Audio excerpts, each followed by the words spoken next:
everyone, it's John at RFM Calc, and today I'm talking about PrestaShop.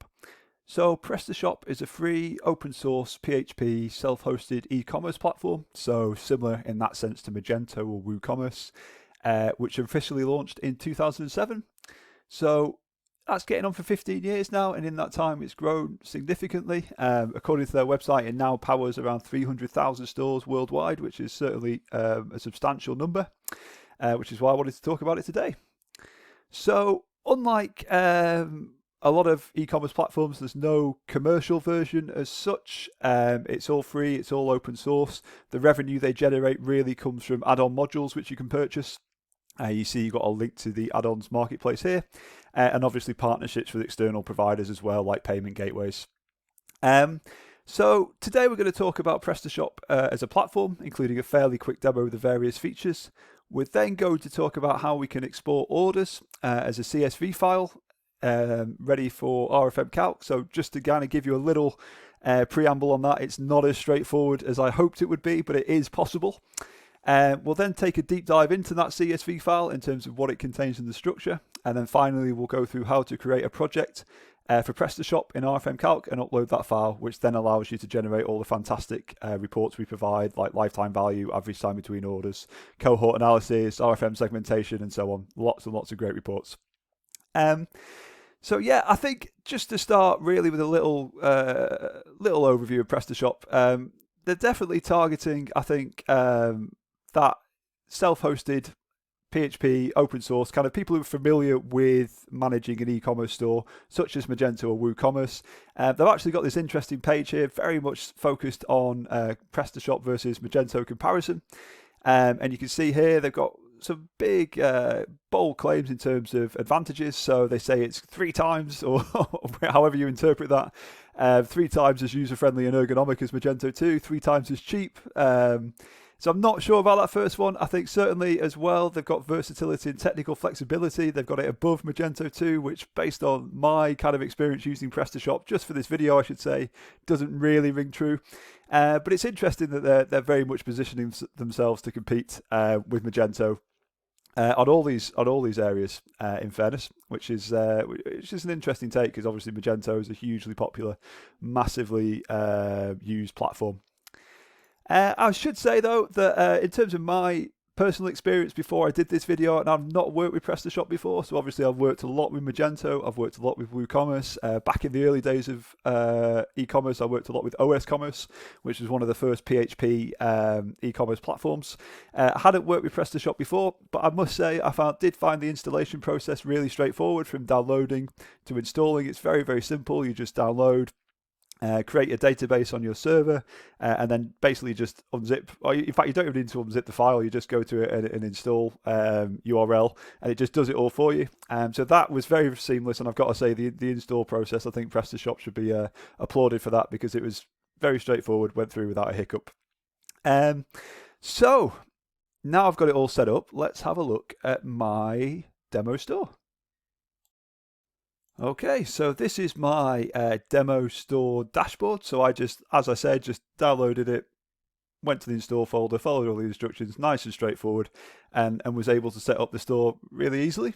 So you can see you've got kind of this overview dashboard as you enter. You've got some kind of PrestaShop news, and I'm slightly out of date there. There's a slightly newer version since I downloaded this, which I'm not going to try and upgrade to as part of this video, but I'm sure that's relatively straightforward. You can link your Google Analytics account down here to pull through traffic data as well. I haven't done that yet, so it's still pulling through visits despite that, which is interesting. And then you can see your recent orders, bestsellers, and so on the screen as well. It's definitely got that kind of open sourcey feel. It's not as smooth and kind of slick as a lot of modern e-commerce platforms, but that's fine as long as the functionality's there. I think, when you get in an e-commerce platform for free, you kind of want it to work and have the functionality, but the slick kind of animations sliding in and out to different menus and so on don't really matter. So that's fine. In terms of the options we've got, so I'll come back to orders in a second. Catalog is the first place I want to start. So adding products is relatively easy. So you can see I've created a few kind of test products here. I'm currently in my top stuff category. If I just unselect that, I can see all my products, including the demo products that are already there. So adding a product is fairly straightforward. You just go to new product here, Then you can add your images, obviously your reference, quantity, price, things like that. It's got some quite nice features. So if I put my price in here, let's say 99.99 and my quantity of 1,000. If I go to pricing, you can see the price is already in there. I've not had to retype that. And that's actually, that seems really simple and obvious, but a lot of platforms don't do that. They forget to do that. So that makes that kind of thing a lot more intuitive. And you can see the quantities already in the quantities tab as well, even though I'd only typed it in there. So that's nice. It's nice they've thought about that. And there's definitely been some thought into the user experience. You can then add descriptions and so on. You can assign your category here and set various pricing options and so on. So, it's basic. There's not a huge number of fancy options here. You can add product variations as well, which is under, where is it? Options. Not under options. Oh no, sorry, ignore me. So it's a product with combinations here, and then you can go into combinations in the advanced settings. And that works pretty well as well. So you can just tick. So it's got some standard ones for you, small, medium, large. And you can basically set these up as attributes, and then you can add your product combinations here. So if I just add small, medium, large to this one and click generate. Okay, can't do that until I put a product name in. Fair enough. Let's go back to the combinations, try again. You can see I've got my combinations here. I can add my custom pricing. One slightly annoying thing, so one or two kind of e-commerce platforms I've seen do this. Instead of actually specifying a specific price for small, medium, large, it's impact on price, so it's either a plus or a minus on your base price. I don't know why platforms do this. It's not very intuitive. It doesn't really make sense. So I can make the small, for example, cheaper than my base price, so I can say that's £10 less. Medium is the price, and large is £10 more. But it kind of, and then on the front end, the customer's kind of having to work it out as well. It's definitely not the best way to handle pricing for variants of a product. So I would really, if you're watching this developing an e-commerce platform, I would really encourage you to use pricing to actually set the price for that SKU. It's a lot more logical. But look, you do have the option to set a price, even if it's not the best way, and then you've got quantity as well. So I think it's relatively straightforward, I would say, to set up a product. Yeah, can't really say much more than that. Moving on to categories. So categories, again, are fairly straightforward. So I've made a new category here for top stuff, which is a great name, where I put my products. You can click in and you can add subcategories. What you'll see here, and this is a little bit strange, is that the products, there's no way to get to the products through the category. So normally under categories, and this is the same in Magento, this is the same in a lot of platforms, to merchandise the products, you go to the category, then you get a list of products, and then you can drag and drop them around. That's kind of the most logical and intuitive way to do it. PrestaShop does it slightly differently for some reason, which is a bit of a disappointment. So if I filter by categories here and I go to my top stuff category, I can then change the order. So if I click rearrange, I can drag and drop on this screen like so, which is not, it's a drag and drop interface, but it's just in the wrong place for me. But again, look, it's a free platform, you can't complain. But again, that's something I would probably change if it was up to me. You've got obviously your attributes down here. Brands and suppliers and so on. So you've got kind of areas to add different attributes and different fields and values, which is cool. And then stock as well, and files and discounts and so on. So, I'm not going to go through every option, but you can edit your quantity here on this kind of bulk update as well, which is quite neat. You've then got customers. So you've got your list of customers here. So these are all customers that I've created. And then you've got these initial kind of ones that come as test data as well. So you've got the records there that are created when a customer kind of purchases from you, even if they don't register for an account, and they still get a customer record, which is kind of interesting and different to a lot of platforms. So you can see here this customer is registered as a guest, which is kind of a bit of an oxymoron, really, to be registered as a guest. But that's how PrestaShop works. And the advantage of that is that every customer gets a customer ID. So linked obviously by email, which is the identifier, which makes sense. So that's kind of interesting. Typically, what would happen in most e-commerce platforms is the customer wouldn't actually have a customer record if they're checking out as a guest. So it's just something to be aware of. Obviously, it's something your customers probably aren't aware of, that you're still creating an account for them effectively, even if they check out as a guest. But what that does give you the option for then, if someone does check out as a guest and they want to register, you've got this option here to transform it into a customer account. So that's kind of neat, actually, and a neat feature. But it's it's a slightly interesting way to do it, that to actually create a customer record even though the customer's kind of effectively telling you not to. So that's just something to be aware of. And then you've got kind of the addresses here as well, which are available. One feature that is kind of interesting and not expected, I would say, is this customer service kind of tab as well. So it's got a bit of customer service functionality built into the standard PrestaShop install as well. So when a customer places an order, they can leave an order comment or add a message, and that actually converts automatically into like a customer service ticket. So you can see Ronnie Corbett here, rest in peace, has left a fork handles as well, please kind of comment, and you can go back to that customer and say, thanks, we will include, for example, as your answer. And they get emailed that, and then you've got this message timeline here, which again is really quite a neat kind of display and functionality. So that's something I wasn't expecting in terms of that customer service area within PrestaShop. Normally you would handle your customer service kind of outside of your e-commerce platform. So that's kind of an unexpected but quite nice surprise, I think, in terms of the add-ons there. You've then got some basic stats that you can show as well. So you've got a few decent reports here in terms of best customers, best categories, page not found. So if someone's going to a 404 on your site, then that will show here, which is useful as well, rather than having to go through analytics to find that. So there's some decent stats. Obviously not the level of reports that you can get in RFM Calc, because no e-commerce platform gives you that out of the box, but there's quite a few there. And then there's some additional metrics as well under PrestaShop metrics, which I'll just highlight. Which is basically an add-on, but it's linked to out of the box that you can associate with your PrestaShop account to get more data. Just moving down, you've got under the improvement section, you've got the module manager. So like a lot of platforms like Magento, like WooCommerce, you can add different modules. Some are free, some are paid, and that's obviously where PrestaShop generates some revenue. From the design point of view, you can select a different theme. So again, this is you can change your logo and things, but in terms of your theme, this is kind of where you get into the coding area. So you can visit the theme catalog and get a new theme. But really, in terms of advanced customization, you're kind of into the code to really change it. And you can actually see that here. So if you go to advanced customization, it tells you download the theme, you edit your child theme, and then you upload it again. It's not something you can do online, which is expected, and that's exactly the same as Magento, for example. You can't really visually edit Magento in the same way you can on a lot of modern e-commerce platforms.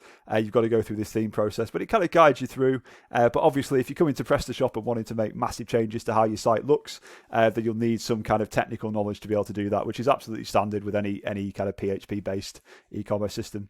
Then you've got a few more options there, so I'm not going to run through everything here. You've got shipping, so you can have different shipping options. For payment methods, so you've got a few options here. If I just load this, one of the good things is that you've got obviously bank transfer and check payment, which you can add as offline payment methods effectively. So that allows you to test without using a real gateway, which is obviously a big plus. Obviously, PrestaShop push their own checkout, which is built with PayPal. So you can take PayPal and debit cards and credit cards through that. So that's there. But then you've actually got quite a long list of other payment gateways as well. So you've got official partnerships with Amazon Pay and so on. Verifone, PayPal official, Stripe is always a popular one. Revolut, quite a few systems use as well. And then you can find more additional ones on the add-on marketplace module store for PrestaShop. So there's not a huge number of gateways available out of the box. You get more, I would say, with other platforms.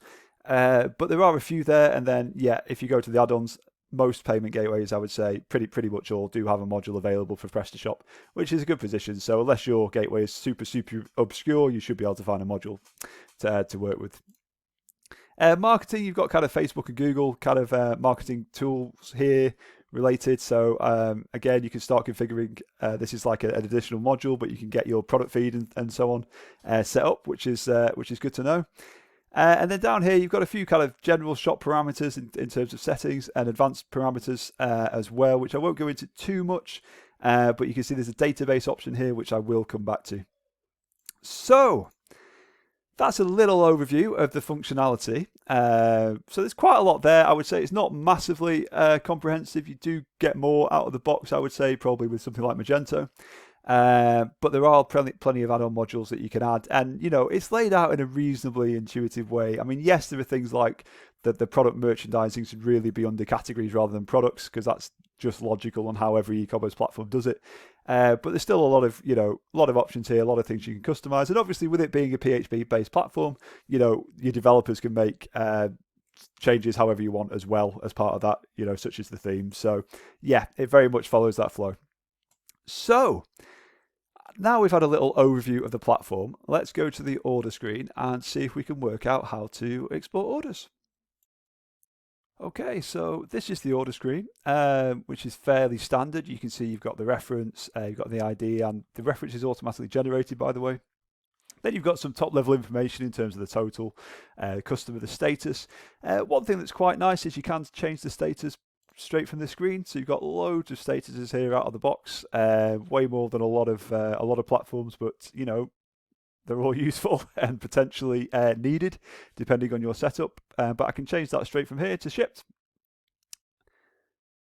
like so, which is quite neat. So it's not like an Ajax request and it kind of reloads the page, but it works without having to kind of tick a box and manually do a bulk update. So that's cool. You could also click through to an order. So if I just click on it like this, you can see I've got all my order data here. So the products, the status history. So obviously this was awaiting bank wire payment, which is the payment method that I mentioned that I've set up. Then I changed it to processing. So you've got the shipping address, invoice address, the message that the customer left in terms of please send ASAP. You can send messages back to the customer. Again, that feeds into that kind of customer service element as well of PrestaShop, which is quite neat. And then you can print the order, delivery slip, do refunds, invoices, and so on. So all the kind of standard stuff is in there and pretty well laid out, I would say. Now, to export the orders, it's not immediately obvious how you would do this, but I did figure it out. So you see this little settings icon here. There's actually an export option. So what that does is pushes a CSV file straight to the browser, which we can save. So you would hope that would cover what we need, but let's have a look and find out. So in reality, this is what you get.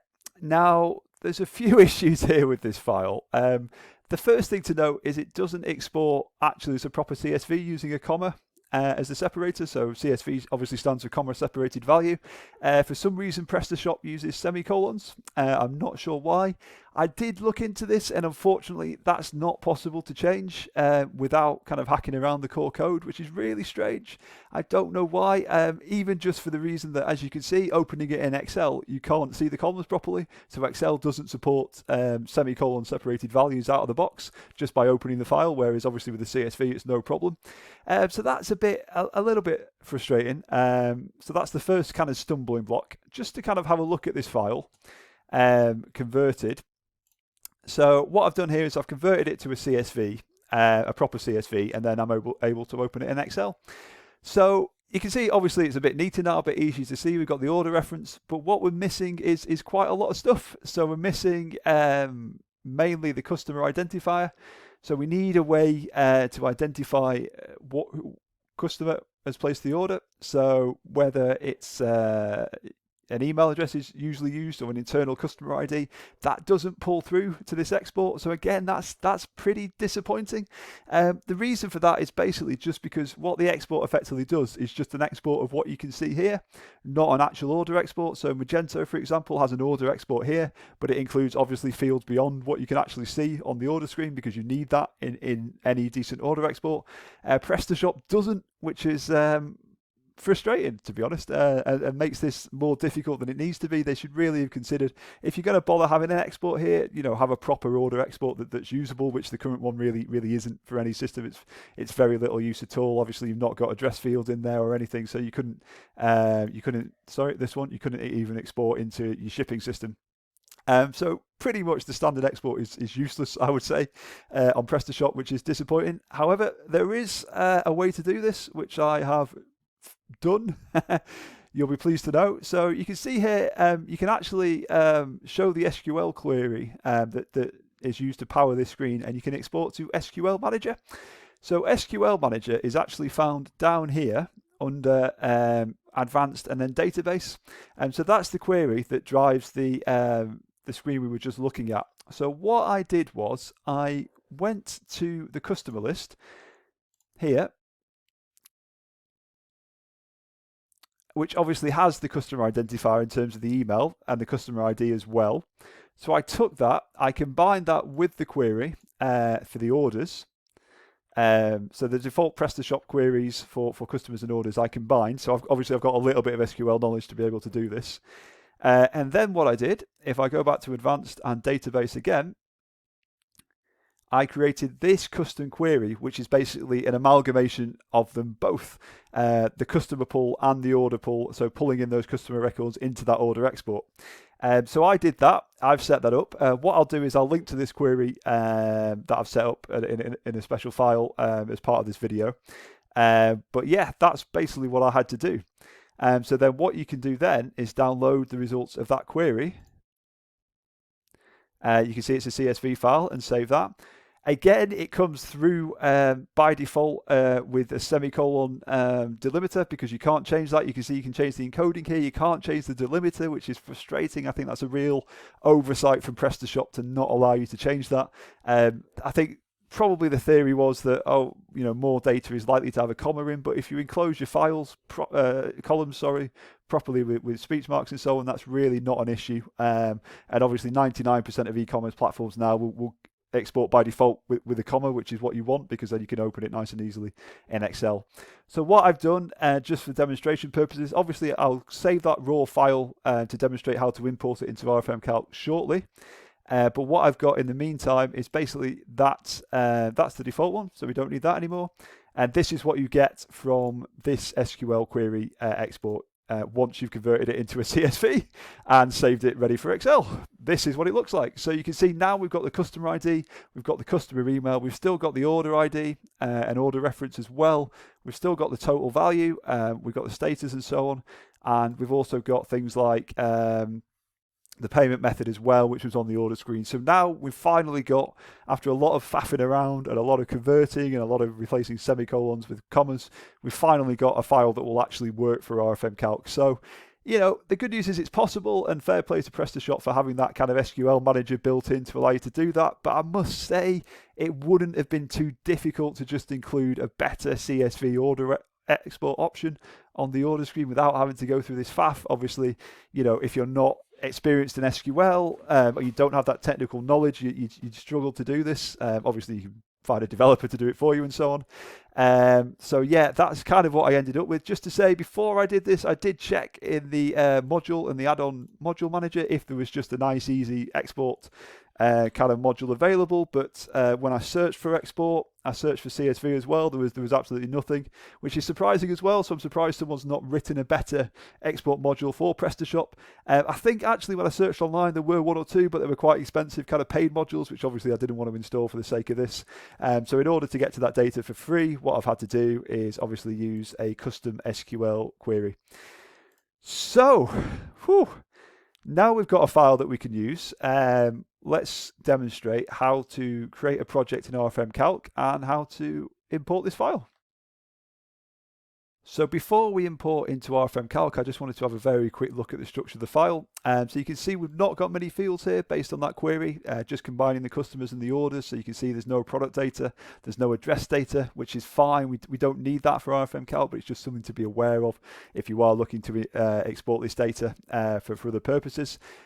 Structurally, you can see the file runs oldest to newest, which is fine. Obviously, different e-commerce platforms export by default in different ways. So some platforms will export newest to oldest, but either's fine for RFM Calc. And then you can see we've got all the key information that we need in terms of obviously first name, last name, email, order reference here. So that's the internal order ID. That's the reference. You can use either. That should always be unique.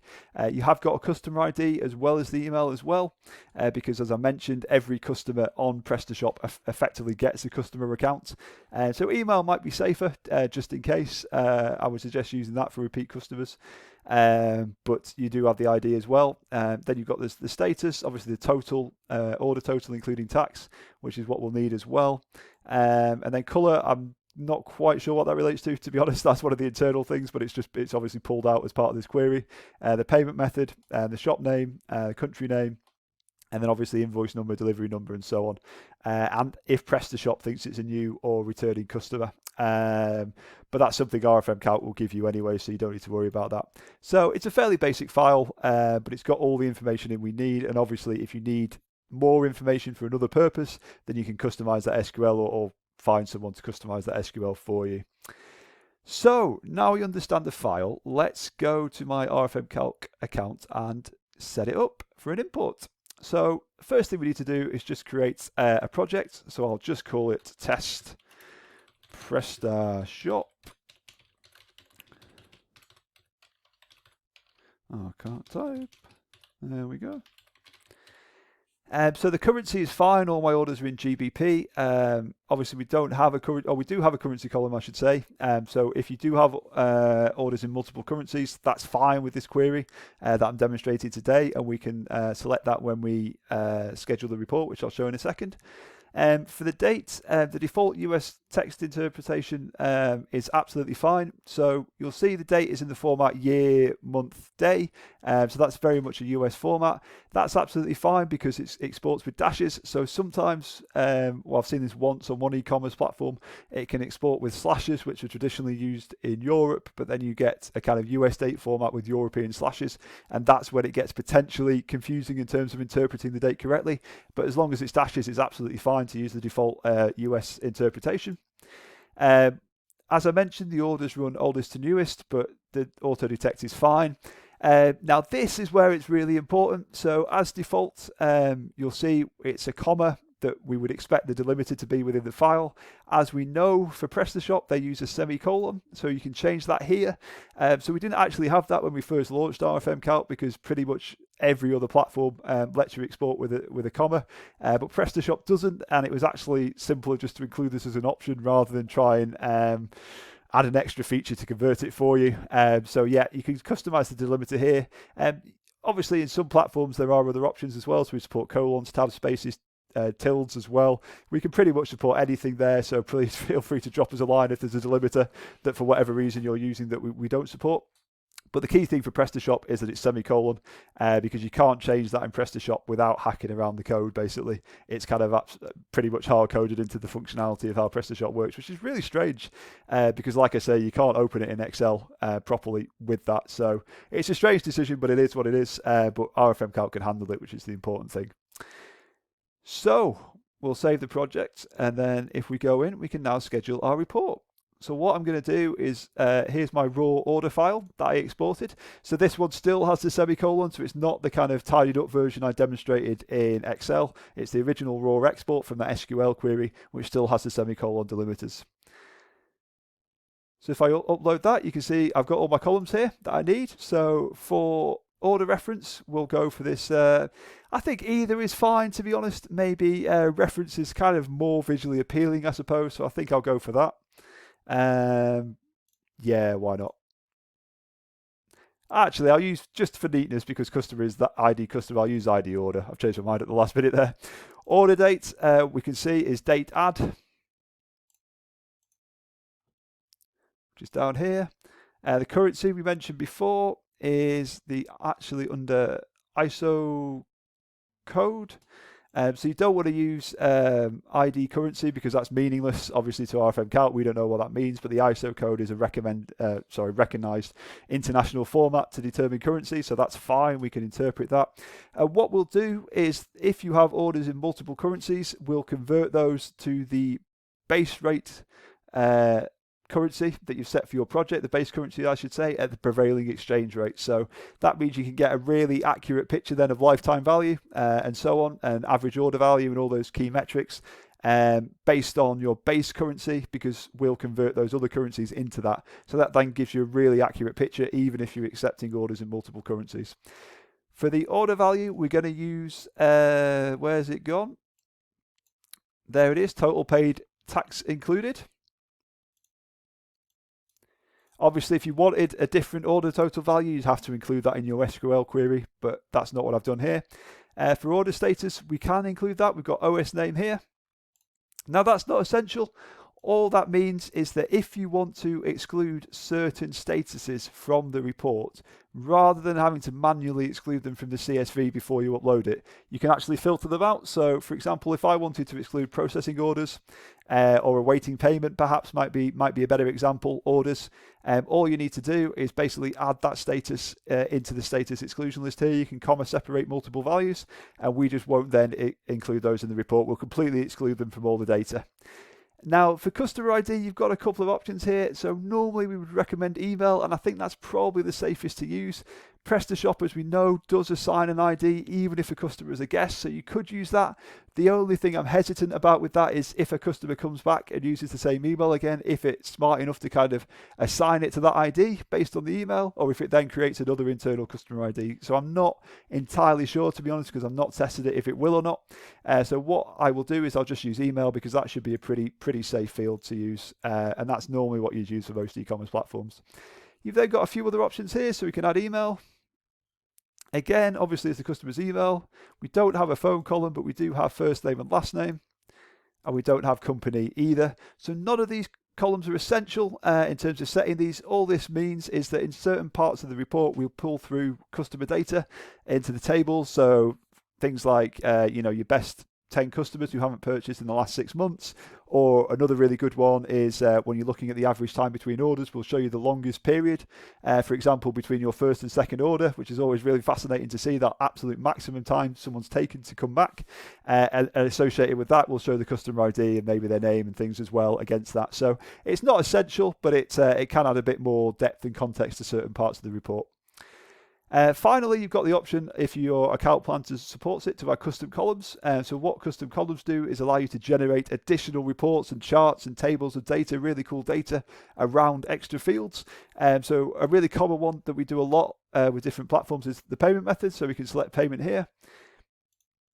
And what that will do is, based on the payment method the customer selects for their first order or first time order payment methods, we'll then look at lifetime value.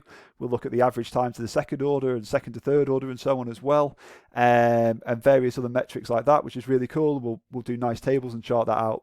And obviously one of the cool things you can do with RFM Calc is you can add extra columns to the CSV before you upload it, and then use that column to generate custom reports. So it's really flexible actually, and a lot of our clients, customers I should say, customers, clients, same thing, really use custom columns to great effect to get that additional data, because you can be really flexible with that, and you can pull in extra data really easily, and you can actually kind of combine this then with data from other systems and VLOOKUP and so on, and add an extra column to your order file before you upload, and get some really cool additional information off the back of that. So we'll do that there. We'll just call this test PrestaShop 1. Obviously you've got the option here to anonymize the customer data if you want to. So if you don't want real names and emails appearing in the report, you can tick that or select that option there. Obviously we don't need to, because it's just test data. But finally what I'll do is I'll just tick this option here to overwrite the default project column mappings. And all that means is next time I come back and schedule a report against this project, all these columns will automatically be pre-selected for me, which obviously saves a little bit of time. Obviously, it's not complicated to set them, but obviously saves you a little bit of time having to do that each time, just by ticking that box. So certainly worthwhile if you're planning on running repeat reports.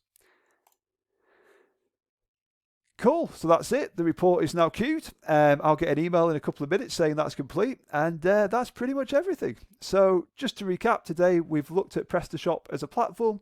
We've talked a little bit about the history. We've had a look at a decent admin demo in terms of the functionality it gives you. We've then gone into how to export orders from PrestaShop, because it's not possible out of the box with the default options. You have to do some kind of custom SQL queries, so we've explained how to do that. We've also talked about the fact it uses a semicolon delimiter, not a comma for some reason, and how to kind of set that when you create your RFM Calc project. And then finally we've been through the process of uploading that file and scheduling the report, which as you can see is really straightforward. So hopefully that's been useful. Obviously if you've got any questions, feel free to drop us a line using the contact form on the site, but if not, I look forward to seeing you on the next video. Thanks everyone. Bye.